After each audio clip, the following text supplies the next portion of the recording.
Одземање на Попова шапка од Елем, изработка на урбанистички план за центарот инвестиции, се дел од главните барања на иницијативата да ја спасиме Попова шапка, кој денеска на мирен протест ги упатија до градските и централните власти. Учесниците го блокираа патот ето во Попова шапка 15 на минути, изразувајќи го револтот од, како што рекоа, уништувањето на најпотенцијалниот туристички ресурс во земјава.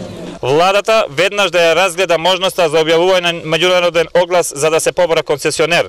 Изградбата на жичарата Тетово Попова шапка со сите потребни елементи, инфраструктура и паркинг простор соодветен за посетителите, контрола на изведувачките фирми за шестоседниот ски лифт која граѓаните ги чинела 9,5 милиони евра и се уште недовршената отворена дупка која требаше да служи како резервоар за акумулирање на вода за производство на вештачки снег, се бара санкционирање на истите. Дека Попова шапка е најголем туристички потенцијал, говорат и многу студии изработени за центарот, истакнаа дел од учесниците. Капацитетот на шапка, без да биде пребукиран, да кажеме како Банско што е сега, се движи некаде во рамките околу 50.000 скијачи дневно.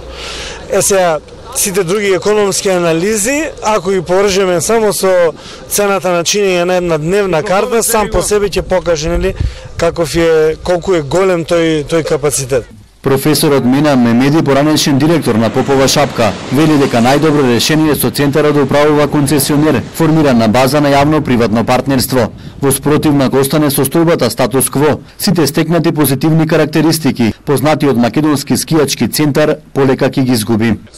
Перформансите на Попова шапка се ценети и од сите ФИС асоциации на светот, од каде што доаѓале разни истручњаци и натпреварувачи на овие шаппланински купови кои што се одржувале на Попова шапка и ете веќе и тоа замре.